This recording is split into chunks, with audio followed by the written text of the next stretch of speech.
So very good evening to one and all watching us on Facebook Live. And for those of you who will be watching this on YouTube eventually as your video, today is a very, very special recording for me. And it is a family who has a story to be told, just not to our country, but the entire world. And without taking much time, this is me, Marianne, and I'm Director for Communications for the Kidney Warrior Foundation. And today I have with me the Gandhi family. So wherever you are this evening, a big round of applause to the Gandhi family. So let's give them some big applauses and dive into what they have in store for us. All right. Today is a very, very informal session. Let's keep it light. This is just about sharing love, knowledge, experience, and whatever your story has to offer to the people out there. So I'm going to first begin by trying to understand this whole group of people seated right in front of me. So I would like one person to take over and now introduce the family first, who's who, and then we can probably go ahead and introduce the family divided into donors and on the other side recipients. And if we have donors or recipients who are no more, we'll still remember them and send our love and move forward. Yeah. So can somebody take over? Sure. So, hey everyone, my name is Puneet Gandhi, one of the recipients of, I would say, an illustrious family of, battling CKD and then being victorious in CKD. So I'm not just saying battling, I'm saying victorious in CKD. I'll probably start with the eldest, in the family. We've got my, Dadi says, Manjula Gandhi. She's been a donor to her daughter, who is Hema Shah. She's a doctor herself, 37 years post-transplant. And then we've got Bharti Mehta, again, a 27-year post-transplant, fit and fine. We've got our mama. He had donated maternal uncle, Manjula auntie's brother. He's donated the kidney to another sister who is Meena, who's right there, sitting next to Hema, probably not on the video. So we've got a tale of three sisters, who've been recipients. We've got the fourth sister, which is Meeta. She's donated the kidney to Neil, who is Bharti's son. And my dad, who's no more with us, he's been a kidney recipient as well. So is my granddad, who's again no more with us. So my dad got his first kidney from his maternal aunt, and which lasted for about 10-15 years. And then the second transplant was done by my uncle. He was the donor, Ajay, right here. If you could see, if you could just probably stand up. So he's the donor for my dad's for second transplant. I got my first transplant when my mom donated the kidney. Unfortunately, it lasted 7 days, but that's okay. I got another lease of life with my second transplant when my uncle, my dad's youngest brother, who's in the US right now, he donated the kidney. So that's how I got my second lease of life, if you will. So that's the family, long and short of it. Running CKD and battling CKD and being victorious. Moreover, staying shoulder to shoulder, because that's when one family falls apart. That's amazing. And just to understand this, the connections. So sitting next to you is your cousin brother Neil, right? First cousin. Your second cousin. cousin. Yeah. And that is your dad's brother's son? My dad's sister's son. Okay, dad's sister's son. Okay. So the four sisters are Puneet's dad's cousins. Okay. Yeah. Okay, got it. Done. Thank you. Okay, now I've got this. For those of you who are actually watching us live on Facebook, if you want to send in your questions, you can send in any questions. Don't ask about the relationship, the family, right? We'll talk about that later. But we'll be happy to share a family tree with you. You'll be easier for you to remember, because that's how. I actually drew down your family tree. Oh, is it? I was checking if I got it right. Okay, so let's um, move on to our next question. My next question is, you know, we realize that, you know, when you're going to become a donor, the society has a lot of advice to offer you as a donor. When I say society, it could be near and dear ones, it could be the didi or the baya coming home to do some work, it just, everybody thinks they have this liberty of giving you this piece of advice that comes from a place of love. But more or less, in my experience, it also comes from a place of ignorance and lack of awareness, right? And so I just want to understand, since the entire family over here is either given or taken, did your family ever go through any kind of advices from a place of love, but yet could have um, um, shaken you up, may not be shaken you up, but still give you something to ponder over? If there was any advices, great. If um, can you share those experiences with us? I think donating, there was never a doubt whether to donate or no, because this thing is where here you have a chance of coming alive for the recipient, where in other diseases it's not there. So I think donating a kidney should not be a taboo for anyone, because the donor doesn't face any issues after the donation. So I think all the family members of the recipient's family should be aware that donating a kidney doesn't give a problem to the donor. So I'm guessing over here, options for those external people or society even interfering in this discussion or thought process. For us, it never mattered because we were so intertwined with CKD. Someone giving advice was never a concern. It was never a concern, and no one has given any advice like that. You don't give the kidney. And every donor was so happy to donate. I mean, everyone was ready, and no, there was no argument about it. Interesting. We'll get into that story a little more for sure. And since we also have donors over here, and the whole idea is to encapsulate the story of organ donation over here, I'd like a few donors to tell us in your own words, let it be very subjective, let it be very personal to you. What does the act of organ donation actually mean to you? It is like giving a lease of life to somebody. That is the most motivation which we get. In fact, we were told that in your family there are so many kidney ailments. So you being a part of that family and you are donating a kidney, are you not fearing that you will get this same kidney disease? But then our heart said something else, and our mind said something else. So we are from our hearts, not from our mind. I can see that. Thank you, Ajay. Any other donors over there who want to say? Neeta, would you like to say something? But can I request you to stand up? What does the act of organ donation to you mean as a donor? I didn't think anything about this. I just want to give kidney to Anil. Nothing else. Okay. No thoughts, nothing. No second thoughts. No second. No thoughts also. No thought, no cause also. Honestly, no one, the kind of question that you're asking, no one got into it so much. Son is front of me. My son is front of me. There is no thought and no pose. Beautiful. Nice. Now I'd like to actually meet the recipients. If the recipients can tell me at what age you received the organ and which year. How old were you and what was the year?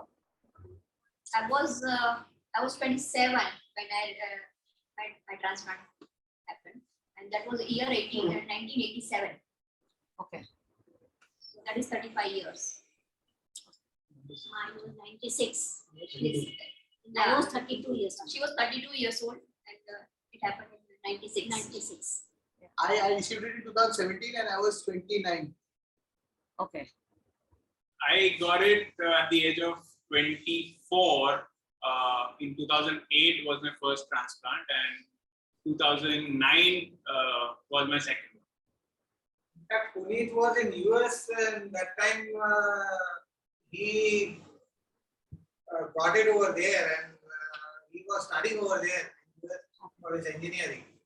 Okay. And that particular example, you can just share it. How did you thought that you have this here? So I'll probably take 30 seconds. I don't want to steal, the thunder from the other recipients also. Sure. But so I've been an avid sports person throughout, and I was feeling fatigued even after walking for 5 to 10 minutes. I waited for a day, it didn't go down. I thought probably the fatigue from the previous day of exertion or something, but that continued. I went into my university healthcare where they saw that the BP is, bamboozled. My blood work is not that well. And I was told to go into emergency care immediately. My blood pressure at that time was probably about 190 to 110 or 120. And my creat had actually shot up to about 15 when I was first, diagnosed in the US. But for me, it was very clear because I've seen my dad, I've seen my aunts, and everyone to go through the journey. So it was very clear. I got the nephrologist in the US to speak to Dr. Gandhi, who's been our family nephrologist or family guide, mentor, or probably a demigod for us. So for us, it was very clear. So when my doctor in the US spoke to Dr. Gandhi, in that case, it was very clear. So for me, it was just finish my coursework, get on a flight, come here, it's taken care of.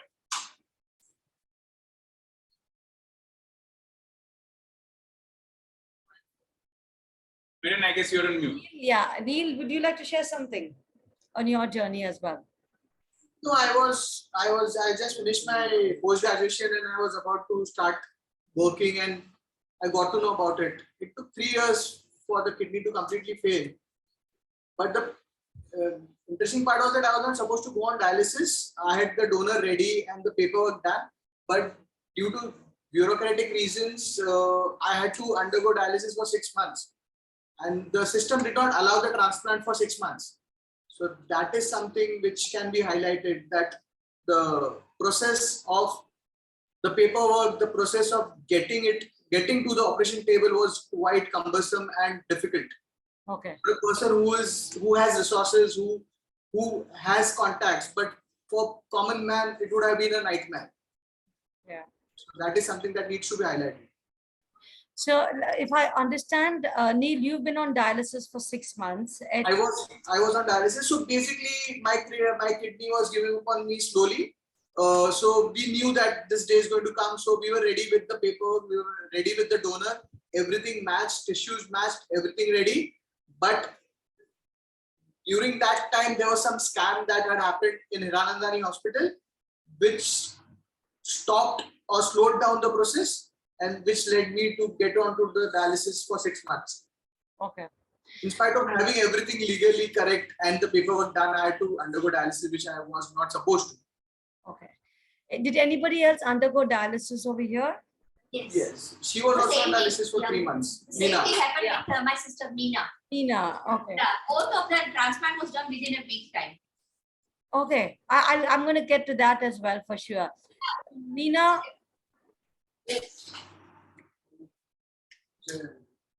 Hi, Meena. So, Meena, how long did you undergo dialysis for? Miran, you just have to wait. Hello, hi. Yeah, you're back. Yeah. Yes, you're back now. How long? Sorry, How long did Meena undergo dialysis for? she was on dialysis for around 4 months. So we were on the dialysis room on the same floor. and same everything. floor. So, And they both were for transplant also. They were on the same. so the interesting thing was that 4 members of the same family were in the hospital, 2 donors and 2 recipients at the same time. In the same week? In the same Yes, week. in the Same week. week. Yes. So 4 people from the same family in the hospital for 15 days together. But And it's who was born first this time? Meena was born. Meena. So Meena had it, and then a few hours later you had it. A few hours or a few days? 2 days. So 28th and 3rd. So yeah, 4 days. 20th February and 3rd March. Okay. And the rest of them, recipients, have never gone to a dialysis. We just went directly into Yes. I've undergone dialysis because I was obviously diagnosed in the US, and so over there they immediately put you on dialysis. But the dialysis there in the US is fairly probably I would say much more easier and much more patient friendly, or it's probably here we take it as a big deal. There, I've seen a 14-year-old, coming in, Putting his own injection. putting his own needles. The technician just connects it, and then he's done and he's out. I mean, that was one.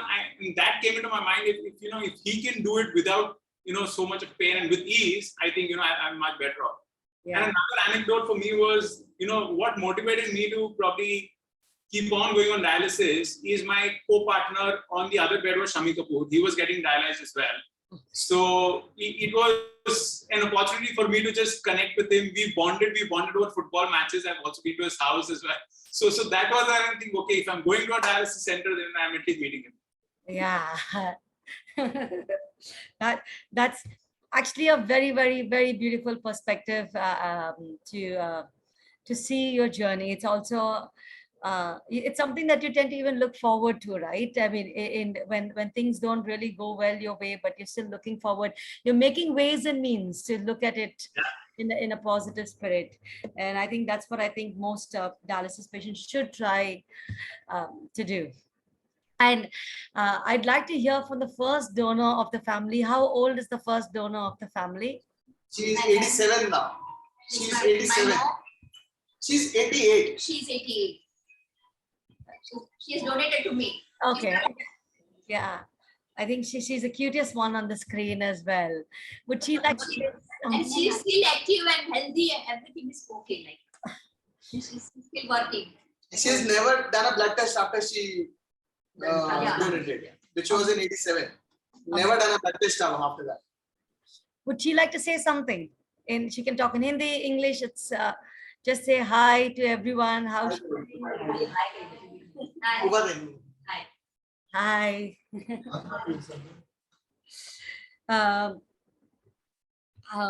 My next question will be to the donors. Okay, so I do understand from your stories that the give it, forget it, shut it rule is a part of the family, right? And that's the message that I'm getting from the entire family. But I still want to probe and ask, as the act of organ donation changed your life as a donor, when I say change your life as a donor, like when I asked my founder this question, Vasundhara Raghavan, she said that she found a new purpose in life. She started Kidney Warrior Foundation.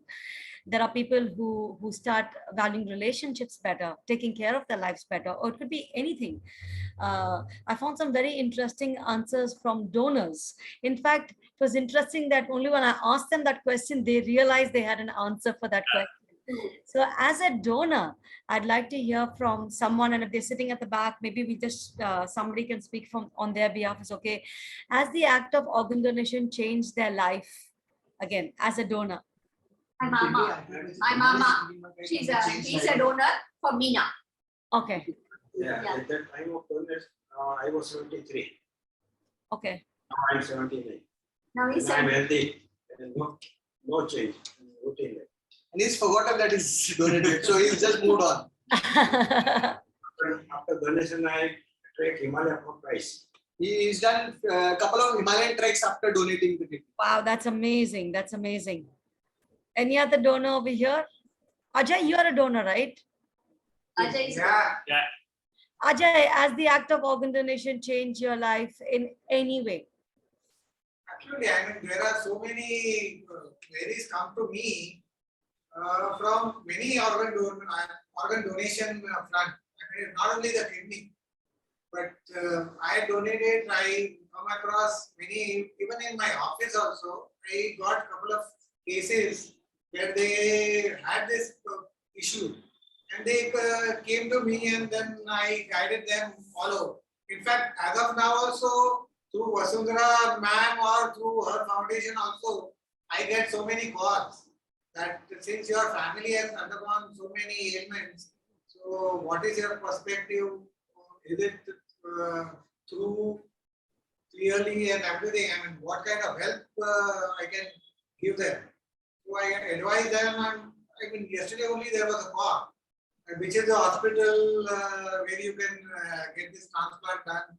Who are the best nephrologists in Bombay? I mean, somebody told me I stay in Thane, so which is the hospital nearby Thane, so we can commute better. So then I guide them.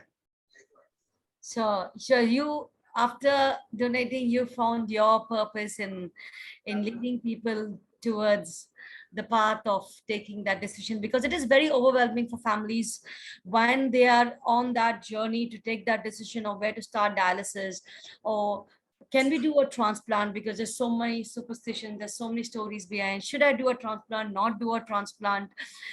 People settle down for dialysis, and both, I think all of us on the screen will understand dialysis is not the place where we should want people to be. But I'm also happy on the other end for people who I know who are doing amazingly well on dialysis because they can't have a transplant. They've been there 25, 30 years, and I've been a part of hearing their success stories, just like we are discussing yours right now.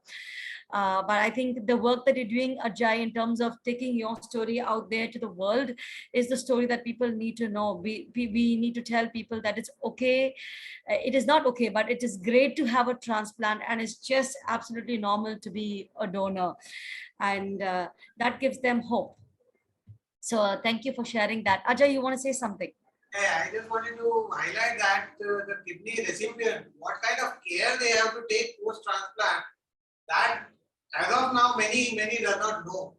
Yeah. So to your foundation, whether this point can be highlighted, and Yeah. they should know. In fact, yesterday when I was on call with a kidney patient, so he asked me what kind of after post transplant care one has to take. So that is the most crucial part that one has to understand. बस एक बार बोलता है कि kidney मिल गया तो बस हो गया काम. So that is not the case. Post transplant is, I mean, one has to take care of. Absolutely. I totally agree with you. And that's a question that we actually discuss a lot within the group, within the community. Again, it's about, I would see it as about taking care of the kidney that is given from so much of love. And it's also about you taking that love to the world and living your life to the fullest and making that love worthwhile as well. So that so many different aspects of post-life, living healthy post-life on transplant. But since you brought that point up, my next question to the family is, as a family, since everybody over here is directly connected to CKD. Okay, in my family it's very different because my husband's a transplant patient. So what protocol he follows, I follow another protocol, and then we have two babies at home. They have a different protocol altogether. But as a family over here, since all of you are directly connected to CKD, is there a protocol that you follow in terms of diet, fitness, in terms of like even if it's a mantra that you'll follow or whatever it is? Would you like to share or highlight something on that? We always, I mean, there is no as mantra as such, but then we always get together for everything. Like, we always celebrate everything, all the functions. So basically, we can't live reckless life. Yeah, We basically, can't you live cannot reckless. have a reckless life. And I would like to tell that it should be one should be very disciplined after transplant. Medicine. Take your medicines very regularly, do the follow-ups with the doctors, and do a regular exercise or walking, and meet the people. Like, you have to come out of your shell. Yeah. And help. Yes. So what I hear you saying is post-transplant, as a family, something that you'll follow is, of course, the disciplined lifestyle in terms of eating, in your exercise regime. At the same time, celebrating life as a family, celebrating every function. At the same time, giving a part of your journey back to the community is what you all do as a family. Did I get that right? Did I miss out anything? Absolutely. Yes. Absolutely. Yes. Okay, that's great. Since we have two long-term post-transplant patients over here, I'd like to ask both Bharati and Hema, and of course, Meena, you can also join in and give us your answer. Post-transplant follow-up, because I understand, I mean, so many transplant patients over here. Even my husband tells me sometimes, I sometimes forget I'm a transplanted patient. And whenever he says that, I have a sense of happiness inside me and the sense of fear inside me. Because the fact that, yes, you have to forget being paranoid about the transplant, but at the same time, you have to be responsible. So my husband still uses his jug to measure his pee, by the way. Till now, he knows his input and output. So that's what I know. Okay, he is still having his antennas up in terms of being responsible, but he lives life dancing and sports and everything he does close to any normal person. So, but one of the things that I realize from the community across India, many people do not follow up on their post-transplant, especially when they hit the 9-10 years mark.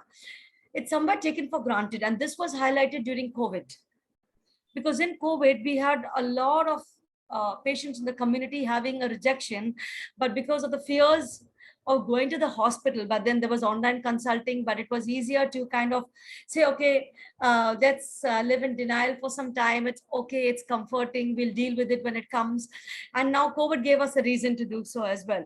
We had a lot of patients who actually had rejections in 10 years during that period. So from your own journeys, can you tell the community on post-transplant, why is it important, even after 35 years, after 26 years, important to do your follow-up? And in your case, how regular is this follow-up in terms of your test, in terms of meeting your doctor? I mean, I feel something is wrong, I go to my doctor. I do all the tests and I go to my doctor. And that is every time. Like, but otherwise, every 6 months or every year, every 6 months. So that is what I do regularly. So every 6 months you have your full workup happening, and then Yes. you visit your doctor. Okay. Yes. And what about you, Bharti? You follow the same thing? Still I'm getting very scared also in doctor. She's always scared before the test, but Yeah. we do it generally every 6 months. Okay, great. Scared of Dr. Gandhi. What about you, Neil and Puneet? So I typically follow a 3-month regime because for me, I don't, think twice, but to go to him. And for me, it's a good, healthy chat that I have with him. Okay. But then because of work, that typically the 3 months is moved to 4 months, but at least thrice a year, I do get my blood work done and meet him, because my funda is very simple, which I mentioned during, when we were meeting also, right? So, it is the doctor who's supposed to, be tensed first, then you being tensed about your life. So I live my life, I go to work, I'm in a corporate job, which is another thing which I wanted to bring up, because I met a couple of people who are asking me, after transplant, have you taken up a full-time job?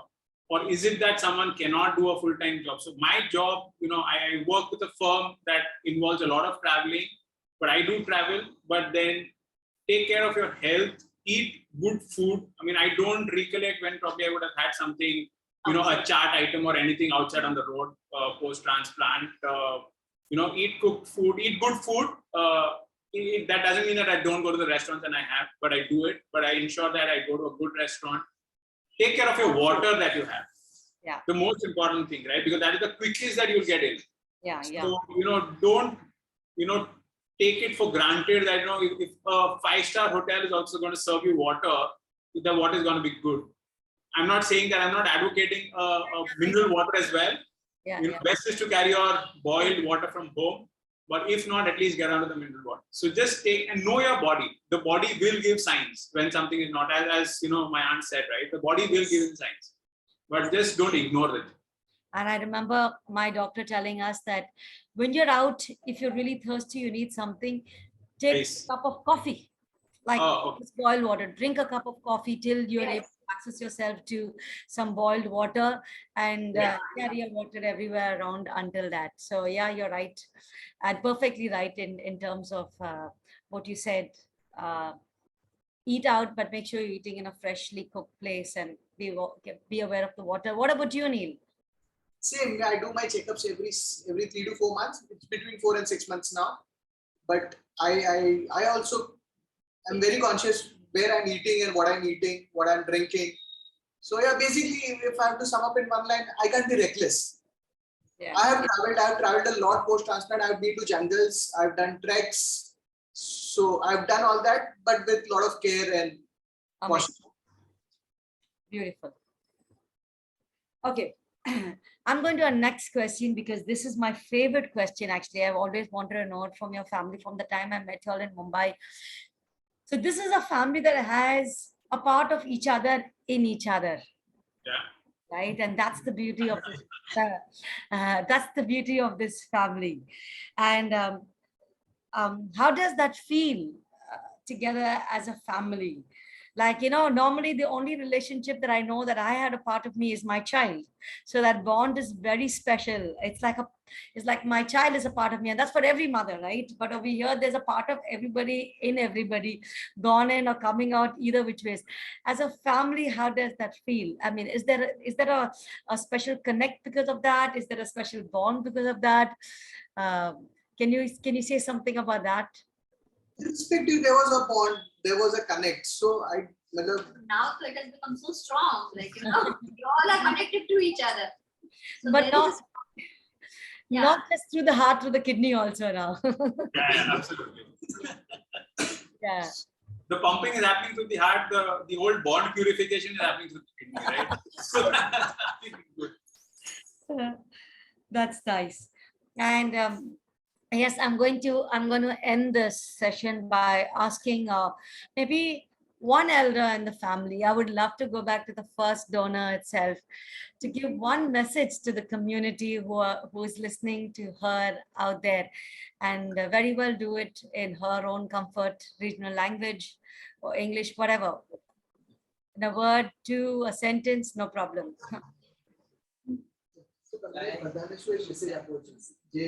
Patients take family. kidney donate करो बस kidney donate करो kidney donate करो ढूंढना नहीं हुआ इसे कुछ नहीं होता है कुछ नहीं होगा Thank you. Yeah, she's just saying that donate the kidney. Don't think. कुछ नहीं होने वाला है. So cute. Yeah. I've got Right?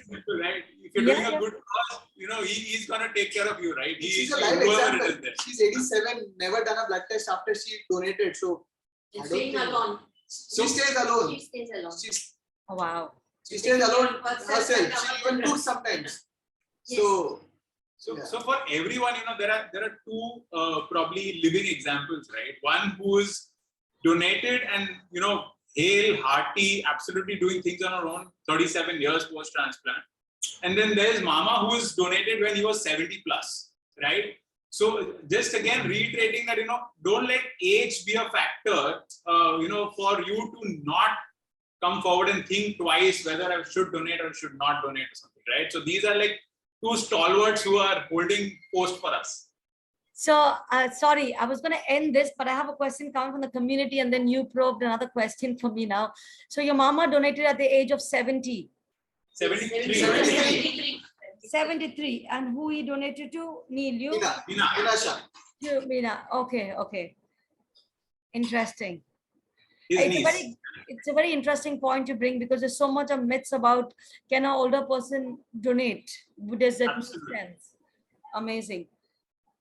Wow. Okay. And so somebody's just asked me a question about COVID. As in COVID, how did the entire family sail through together? We restricted our life to. We did not go out. There was absolutely no touch with the outer world. We were inside. But don't be too scared about it. I've got COVID post-transplant also. But then again, the doctor knows the best to deal with it. So obviously he will tweak your medicines to be out of it.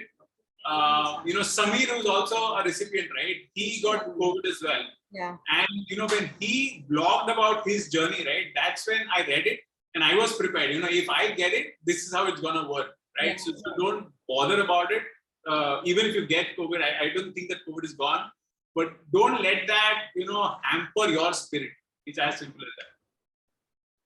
Great. So that brings us to the end of this session, and it's such a beautiful talk, and there's so much more questions I want to ask everybody individually over here, but then I'm going to stop for now. It was such a pleasure meeting this family who could be a light for the world to see moving forward. And I hope this video reaches many, many donors who are living with a question where the heart is saying, I want to, and the mind is saying, I have so many questions coming up. So thank you so much for sharing the story and being an example for so many of us to look, learn, and to seek inspiration from. Thank you. Thank you. Thank you. Thank you so much.